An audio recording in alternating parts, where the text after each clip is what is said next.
One. OMG, coach. Guess what? We're back. We're back. We took off a month, but we came back because we just Yep. couldn't stand it any We longer. couldn't We stay had the away. we had the YouTube itch just itching away. Oh, yes. Alrighty. As It's one a does. new. Yeah, absolutely, right? That's how things in the world work right now. Coach, what are we doing today here on Real Talk? Oh yeah, we haven't introed ourselves. See, we haven't done it so long. Hi, I'm Coach Slobo. I'm Coach Natalie. We just assume you know who we are. At this point, If we're in you double got this far digits. down the rabbit hole of the internet, you know. Hey, but we never know what the searches are going to get us for this week, Right. So all good. Coach, what are we talking about today? We are going to do our second episode of Form Check with Coach Slobo. So we are going to be watching Coach perform some basic moves you're going to see in pretty much any workout program routine you come across, and how to do those correctly so you don't hurt yourself. Yeah, we're here to make out sure. of them. Yeah, don't get hurt while trying to improve yourself. Like what a concept that is. Yeah. And if you missed part one, make sure you go back into the YouTube channel playlist and watch the first one, where we might we have covered to like the link that basics one. of the basics, Yeah. right? Like that was the most simple five we could think of. So today we're just gonna kind of bring it up a level, right? Like maybe you watch those and you master them and you're like, all right, coaches, what have you got for us now? All right, so here's five more that kind of, work our way through the process, just a little bit more challenging. But again, ones that we see so frequently and as a result, so frequently incorrect that we figured it was probably time for us to discuss them. So let me get into my position of standing up like a real coach. All righty. First and foremost. Oh, and I'm wearing my hat today because I really wanted to show head and chin angles. So whenever I'm turned to the side like this, I want you to pay attention to where my head is. That was something that I kind of regretted not doing the last time we did this. So I fixed it today. All right. Perfect. So first and foremost, all right, the first time we did this, we talked about squatting. Basic as it gets, right? So today, let's talk about jumping. How do we take that squat literally off the ground? So first and foremost, know how to squat. Watch the first video. That'll help you a lot. And then secondly, know how to land, okay? The important thing I always bring up to my athletes is no one gets hurt jumping. They get hurt on the landing, all right? So let's get that form down before we worry about, jumping up and seeing if we can touch the ceiling, okay? So I have a little box over here. It's not a tall one, as you can see, about mid-shin for me. If you have like those old school steps with risers, you can find that nice, step height for yourself. I wouldn't necessarily recommend starting on a bench though. I just want to make sure I brought that up. I might be a little too tall to start. So start with something a little bit lower. And what I'm going to practice is trying to create as little noise as possible as I hit the floor. Okay. Because that means that I'm absorbing all the stress and the force that are going to come up and through my body. This is just basic physics here, right? Yeah. Okay. So what I want to think about is reversing the process of a jump. So let's just mimic a jump really fast. If I go to jump, I'm going to launch from my heels towards my toes. My arms are going to go from my back position all the way up overhead so that I'm creating my launch angle upwards, right? So as I'm doing my box drop, I simply want to do the reverse. So I want to land on my toes, sit back to my heels, use the arms to absorb the landing. So as I step off, nice soft landing. I'm trying to create as little jump bounce as possible. Like a ninja. Right, exactly. And that's the way you want to think about it is we're not pounding the floor, all right? We're absorbing the floor as we land on it, okay? So, yeah, what you got, Coach? Oh, I was just going to talk about feet a little bit on landing. So are you landing, like, would you say on your toes, the ball of your foot first? Can you walk me through that? Right. So let's imagine the hand is a foot, and this way I can get nice and close to you, right? Yeah. So here are my toes. Here's the ball of my foot. Here's my heel. All right. Ball of the foot and toes land first. Okay. That's really what we want there. Is just that whole surface area. If we're just on the toes, they're not the strongest structure of the foot, right? Right. So we want to make sure, let's make sure the part of the ball of the foot is landing there too.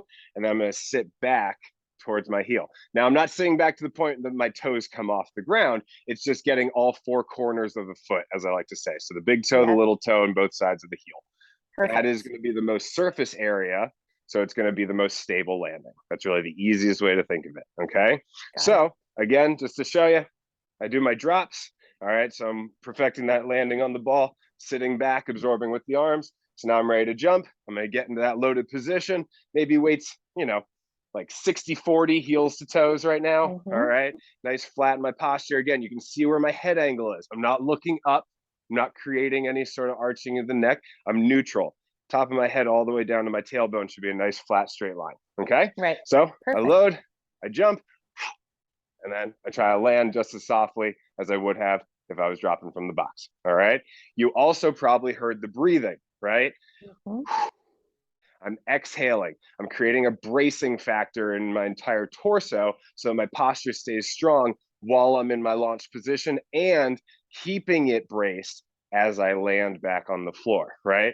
I don't want to land and lose it or super arch myself as I do it. Again, neutral the whole time. So jump, controlled landing. Easy peasy. I've seen people kind of take arms in the opposite direction too, where they're pushing back. And is that equally effective? Jumpers. Or do you always recommend arms going up with you? I'm a big believer in the physics and the biomechanics of what we have going on, right? So I want all of my motion, if I can do it, going in one direction to create the most basically addition of forces in that one direction. If my arms are counterbalancing my jump, I'm going to get less airtime, which in my opinion means now you have less time to prepare your landing. And again, from a safety standpoint, that's where the injury is going to happen if it's ever going to happen. So let's make sure that, again, the body's working as one big unit in this upward trajectory, as opposed to creating an opposition of forces that might risk a higher, injury rate as a result. Great. Thank you for clarifying that. Do you have any thoughts on like jumping up to boxes? Because we see that a lot. Do I have thoughts? we see that a lot, like on Instagram and YouTube, of like people doing these incredibly high jumps. You see my eyes rolling in the back of my head. Can you see that? You see how high my eyes are rolling? Yes. Oh my God. Can we please? I'm going to soapbox on my jump box over here. Okay. Here's my thought on camera box aside. I know how he feels about these. Do I go on rants? Is that my thing? Anyway, so, all right. I love box jumps in a functional capacity, in that I want to take the floor to a higher level so there's less area for me to brace, right? Again, we're talking about pressure as I come down from that elevation. All that stress is going right up through my body. Too much of it is where we're going to find issues. So the original idea of a box jump is that, well, if I jump on a flat ground, maybe I get, a foot of space and then a foot of landing. Well, if I have a 6 to 12 inch box, I have a foot of jump space, but then I don't have to deal with that entire distance back to the floor. The floor is higher, so I can reduce the amount of stress landing in my joints. It's a safety thing. Gotcha. Now, the problem with the social media era of it all is, hey, let's do a pissing contest of how high I can jump towards my chin. All right.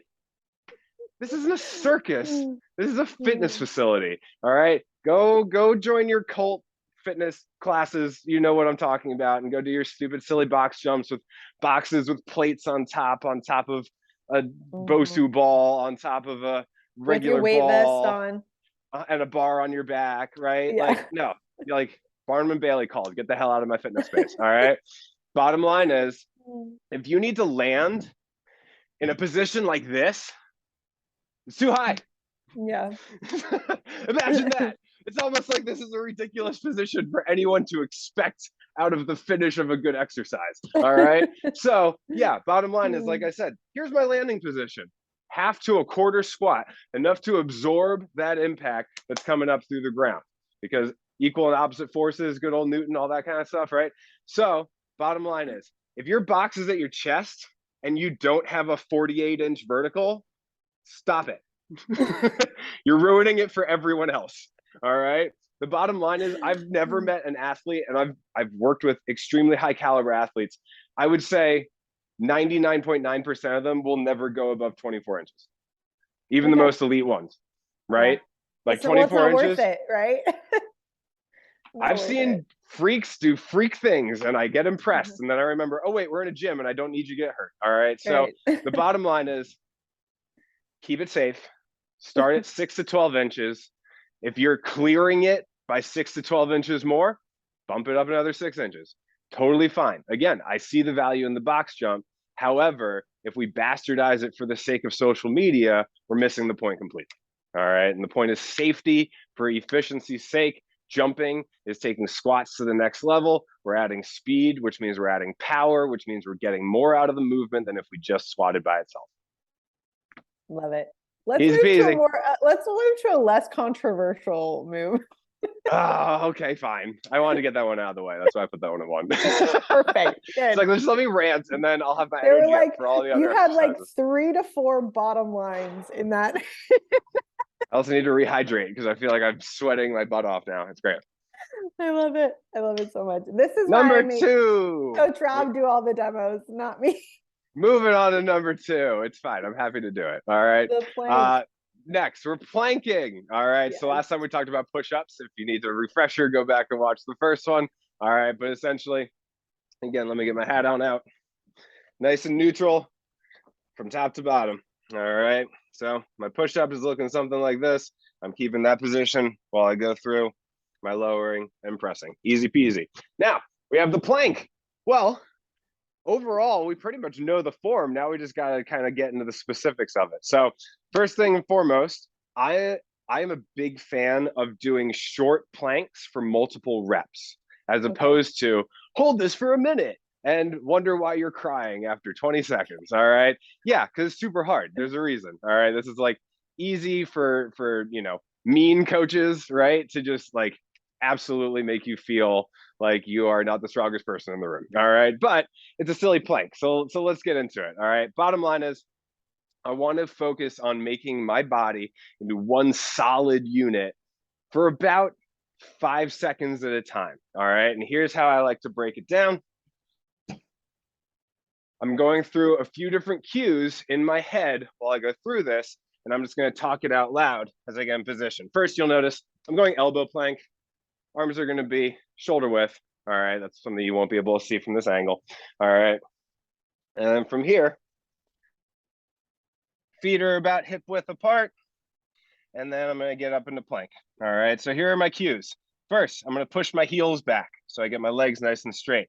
Then I'm going to tighten my glutes. My favorite joking cue is imagine you're in a prison shower.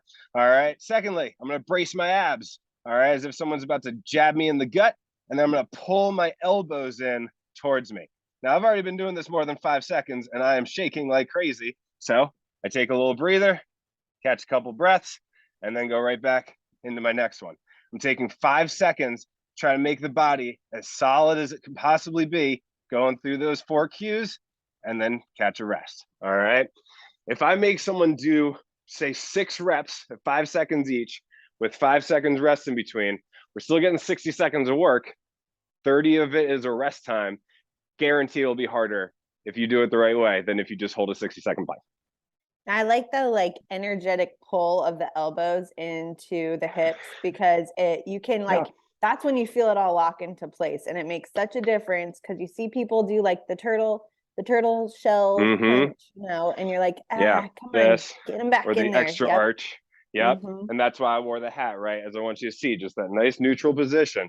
And by adding that arm pull, all right, the elbows are in the ground, so they're not really going anywhere. You might not even see much of it other than these muscles right here immediately contract, right? Right. That's why it's like energetic versus like an actual physical shift. Yeah. Really active versus passive is the way I like to describe it, right? Perfect. It's just like, a passive plank you can hold for a longer time. An active plank, you're going to need to take breaks because you have everything working at one time.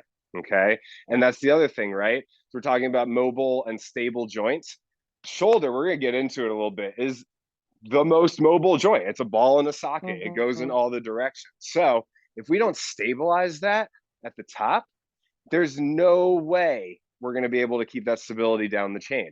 Everything has to work together as one unit. If we break a part of the chain, it goes through the rest. So that's why I say keep it short and do it for reps, because you can always correct the next one. You only have to hold it for 5 seconds. And then if you feel, I wasn't getting my shoulders on that one, I got to focus a little more on this next one. You can do those self-corrections as opposed to, all right, well, I'm here for the next minute. I'm repeating these cues through my head nonstop, right? A, you're going to lose something in the process, and B, bottom line is you're probably going to hate it. Like, that's the other reality of the situation. You're going to be miserable. Like, you're going to be so unhappy that you're holding the 60-second plank because all of your brain is saying, like, why are we doing this? Can we stop? It's like, Go in the pain cave and just sweat it out. Yeah, right. And is there a time and a place for longer planks though? Like, would you ever put long planks in a workout? Absolutely. Especially when I was working with like my swimmers, right? Because think about the efficiency there. Think about the practicality, right? Is they're going to hold that position for a race. Whether it's, no matter what stroke they're doing, they're going to be holding a straight line through the water. What we know about buoyancy is they need to keep those hips on top of the water. If they start to sink, guess what? They're working a lot harder to do the exact same distance, right? Efficiency is the name of the game in athletics. So if you're going to do log planks, which again, I think there's certainly a place for, save it for the end of the workout. All right. Use it as like, how much energy do I have in the tank? How much self-determination do I have at this point in my workout, knowing this is the last thing I got to do before I cool down and go on with the rest of the day? Yeah, exactly. And the important thing I like to bring up here is just be honest with yourself and your form.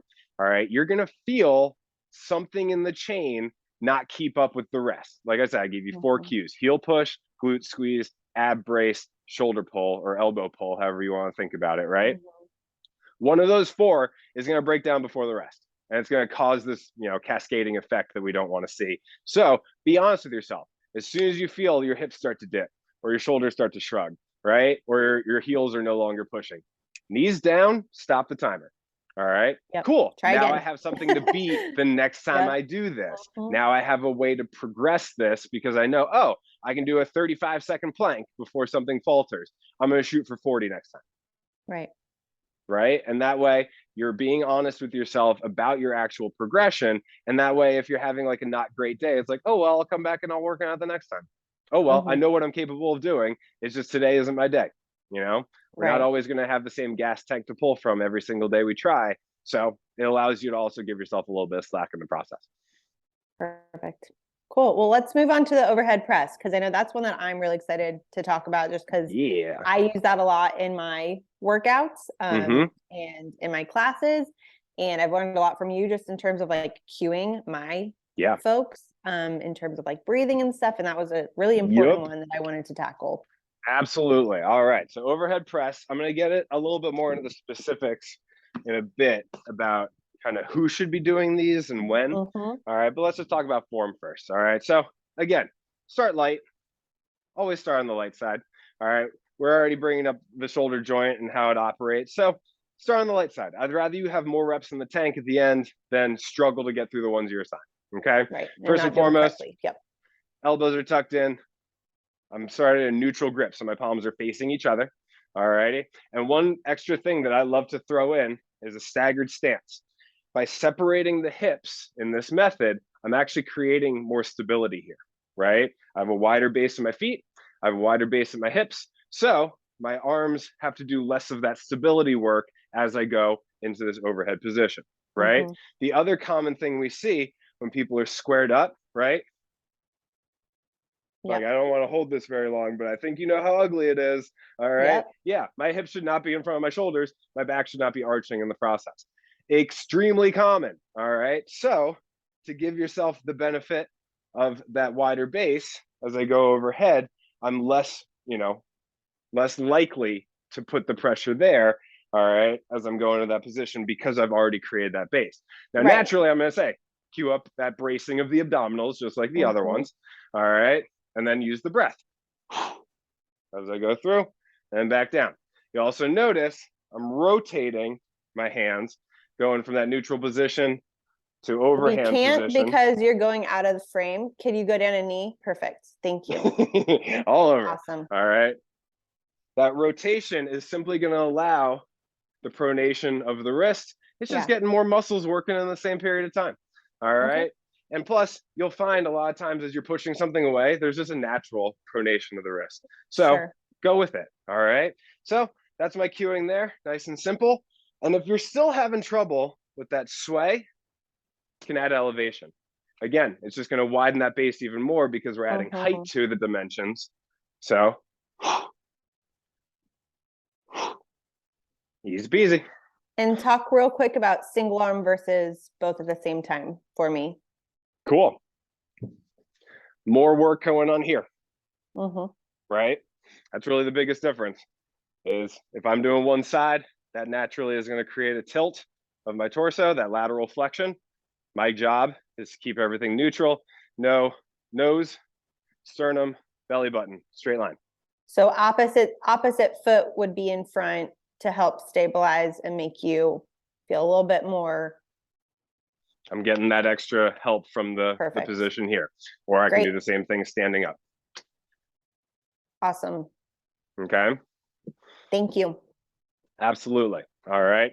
The other heads up I like to give at this point is the overhead press is a progression on a forward press. The reason being is the anatomy around the shoulder girdle. Okay. Bottom line is I'm a lot stronger here because of the pectoral involvement, right? Anterior delt, everything working together here versus overhead. A lot less musculature is doing that movement. So what I like to say, especially to novice, exercisers, if you will, is work on your front, then over time, add some incline, and then work your way to overhead. If it's your first day and you haven't lifted weights in years, I would just, err on the side of caution. If you have to do overhead press, yeah, exactly. If you get some push-ups or some, basic bench press type movements with some dumbbells, even if you're just laying on the floor, that's fine. All right. The bottom line is I want to make sure that this entire shoulder girdle is stronger before I start asking it to do heavy loads overhead. Because again, let's think about the safety factor. What if I fail here? You want to get into a discussion of why you shouldn't get a concussion in the weight room? Yeah, that shit happens though, right? Like that happens, and we want to make sure that definitely doesn't happen. Like we should not be getting concussions from doing weight training. That is just, there are a lot of words that come to mind. Concussion there are a lot of words that come to mind that would take the rating of our language up a notch. All right, so I'll save it for your imagination. Bottom line is, treat it like a progression. There's a ball and socket joint. If I'm very new at this, I just want to make sure I'm working with as much muscle as possible. As I build up that muscle, then my capabilities to open up new exercises, comes with that. So let's do the reverse. Let's pull up rather than pushing up. I think we talked about rows last time, right? So we were talking about scapular position, things of that nature. So so let's do some pull-up. I have to turn my camera. I do have a pull-up bar in the doorway here. Please excuse the Christmas decorations that you may or may not see as a result. We won't judge you. We'll just think you're very festive. Except they don't actually come out of here. So there's that. All right. So the first thing I want to bring up is that I have a band. All right. A big old band. Like I think that's probably 2.5, 3 inches thick. All right. So one of the big guys you see as an option on Amazon. Bottom line is I want to assist this movement as much as possible from the start to get the form down just right before I start taking away anything assistance wise. Now, if you go to the gym, you might have those big contraption machines so you can put your knees on top of an assistance pad that's attached to a stack of weights, right? Same idea. All right. But if all you have is a pull-up bar and a doorway and a band, you'll be able to accomplish the exact same thing. All right. If I'm using my band, what I like to do is set it up here at ankle level and then bring my knee down. So now it's kind of in this notch, if you can see that. It's not going anywhere. It's not going to slip off because it's stuck in that upward position. Okay. I also like to recommend a neutral grip pull-up. This is so fun to watch, I bet. It really is. Okay. I wasn't going to say anything, but neutral grip pull-up. All right. To mimic what we just did on the shoulder press. A lot of pull-up bars will come with it. And what I want to think about as I'm cueing this, actually, I bet I could do it this way and you'd see it the same. All right. Is I want to imagine I'm on a lat pull down machine. Okay. Because that's something a lot of people are familiar with. And we're doing the exact same movement. However, now we're doing it in a free hanging space as opposed to locked into the seat. Right. So that's what I mean by we want to get this form down before we have to deal with the swinging and the extra resistance without the band. Okay. So neutral grip. First thing I want to do is I want to brace my shoulder blades. All right. So I'm getting them pulled down and back so that everything in that scapular region is active. And then just like if I were in a lat pull down machine, I'm pulling the bar down and I'm slowly letting it rise back up. Brace my shoulders, pull the bar down, right back up. Now you might notice I'm coming up to a height a little bit past 90 degrees in my elbows, but I'm not worried about like reaching my nose for the bar or anything like that. Like, chin over the top kind I of don't situation. care if I'm your coach and I'm watching you, like you've done the pull. Cool. Mission accomplished, right? Like if you want to get that little extra bit, more power to you, but you might throw something off in the chain. So is it worth it? Right. I'll leave that up to the person performing the exercise. Bottom line is you want to do as much mimicking as possible so that when I get this band out of the equation, I hope I can do this on film. All right. I'm bracing the shoulders. Oh, good morning, muscles. And then pull it up to that position. All right. I'm not going to do any more for the sake of embarrassment. But bottom line, it was beautiful. You did beautiful. Now, you were slightly, again, just slightly out of frame. Were your hands overhand gripping, correct? Neutral. Neutral. Okay. Neutral. Gotcha. Because again, this is just a much more natural bars. Yeah. Right. There's just a much more natural movement for the shoulder girdle as opposed to here. You'll notice a lot of times when you do these types of pulls, the hands will actually come further apart in order to allow for that nice glide of the scapula. So I say, set yourself up neutral where it's just going to be a much more natural movement anyway. All right. And you can change up grips. You can do overhand, you can do underhand. Because some bars are just muscles. A singular bar, right? And you don't have the like bullhorn kind of setup, right? Exactly. So overhand. And then underhand, is this considered a chin up? Is that a different? Sure. Right? Sure. Whatever. Bottom line is you're doing an upper pull exercise. That's how I categorize it. So if I'm pushing stuff, so you feel like they're kind of all just one and the same, and you can alternate how you're doing them and what feels good. And everyone has a different injury history, exercise history, right? Like go with what you're most confident in performing safely. Okay. And then over time, that confidence will rise, right? And then you can start trying different grips or different modalities of doing so, right? I mean, shoot, I've done a one-armed pull-up before. It's super duper freaking hard, but it's really good training for like a rock climber like I was back in the day, So bottom line is, there's all sorts of, windows to be opened in the future of progressing this. But bottom line is if you're starting or if you're just getting back to it, or if you've never really had confidence in your pull-up, which is a lot of people, by the way, a lot of people come in and their goal is I want to do one pull-up. And then we do it. I mean, eventually we get to it, but it's like, it's not easy. It's not easy. There's a reason it keeps coming up. So the bottom line is like, give yourself the best opportunity to perform it safely and you should be all good. So when you're ready to add more reps, like what would you say a good a good way to progress would be? Pull-up rallies. All right. So this is, I don't even remember where I stole this idea from, but I definitely stole it beautifully. All right. Bottom line is what we want to do is very similar to the planking type of dynamic where we want to do just a couple reps or a little bit of time and then break and then do that for repeated, bouts. So what I recommend is you do 2 or 3 pull-ups, and this can be assisted. This can be whatever you have. All right. 2 or 3 pull-ups. And then set a timer for a minute and rest. All right. Make sure everything's feeling good. After that timer goes off, 2 or 3 more. Okay. And you just keep doing that until literally you can't do 2. You do 1 and you just can't get that second one. You're done. It's over. Write down your number of reps, come back. And over time, you're going to see, oh, I got that second rep. Now I can do another round. Oh, now I got 3 reps in that round instead of 2. Right? Never do more than 3 is my other thing. Just keep more in the tank. Chunking them in little bits to give yourself some reprieve between, and you're counting those overall reps is like, cool. Exactly. I love it. That's awesome. Yep. Absolutely. So that would be my go-to for the pull-ups is just give yourself the best opportunity to perform a very difficult exercise using everything that you have in your power. Oh, there goes my pull-up bar. All right. Don't need it anymore because we're on the ropes. Right? We're on the ropes. All right. We're running lower on time. So let's get it to it. Now, I don't have a rope, but I do have these fat grips. So I figured we would use these as my invisible rope today. All right. So perfect.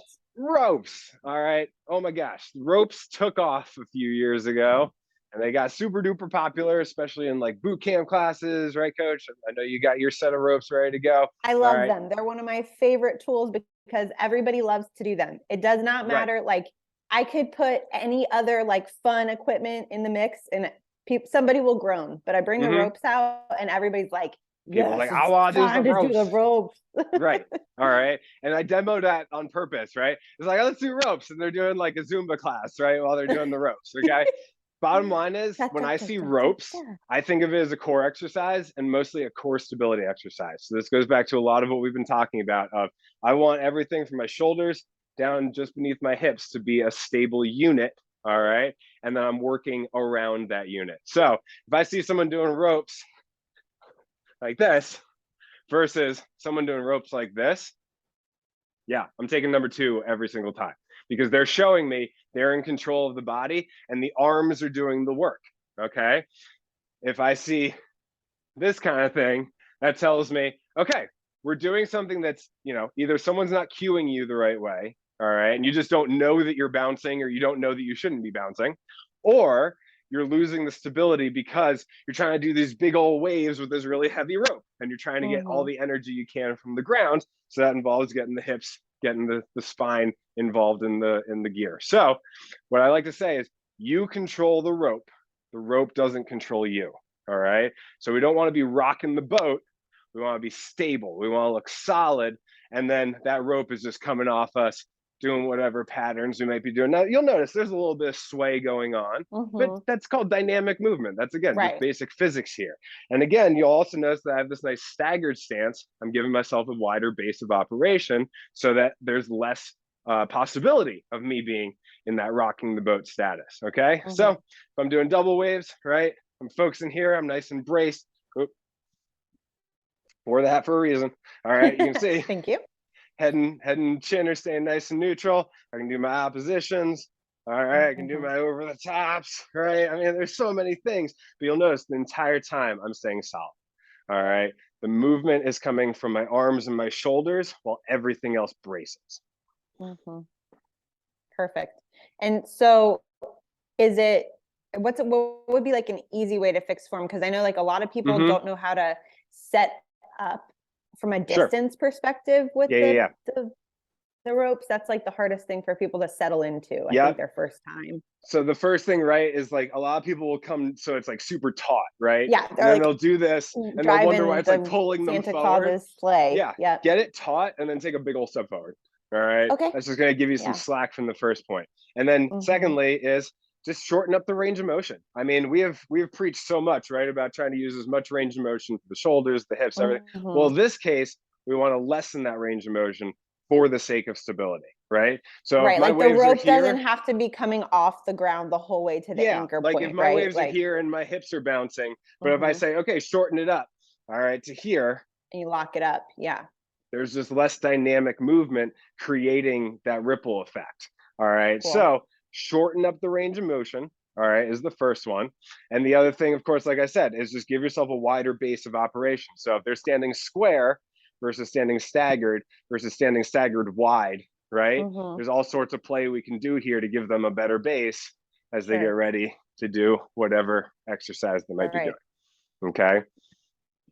So easy peasy, how to get ropes done. But again, have fun with it. It's a fun exercise. That's the whole reason they've gained popularity.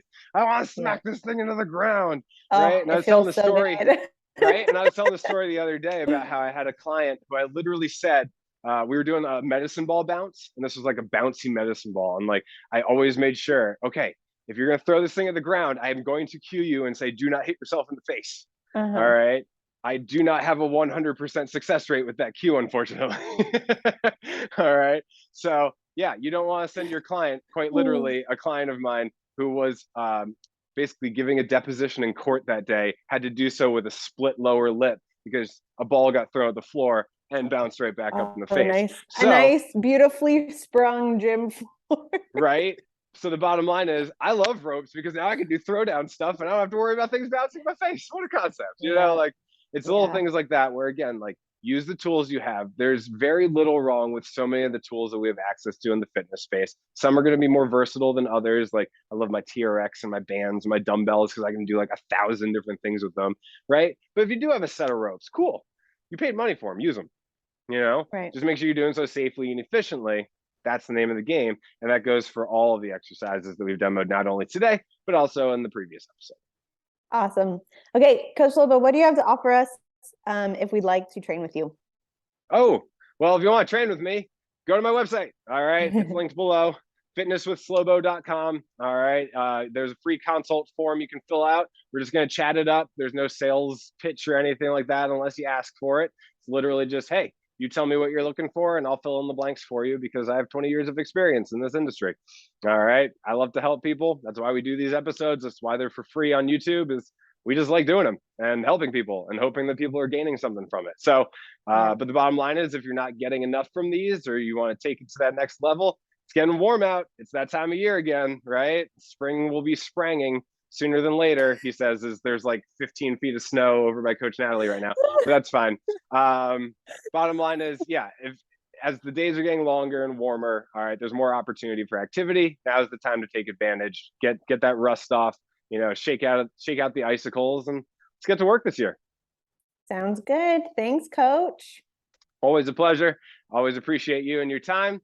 Oh yeah, and the Patreon too. Just Patreon's linked too. It's all linked because we're on YouTube. Like and subscribe. All the YouTube stuff. Smash it, ring it, all the love things. it, bang it. All right, let's get out of here, Coach. Thank you for those watching. Thank you, Coach Natalie, for your help as always. Thanks, Coach. And we'll see you the next time. Bye.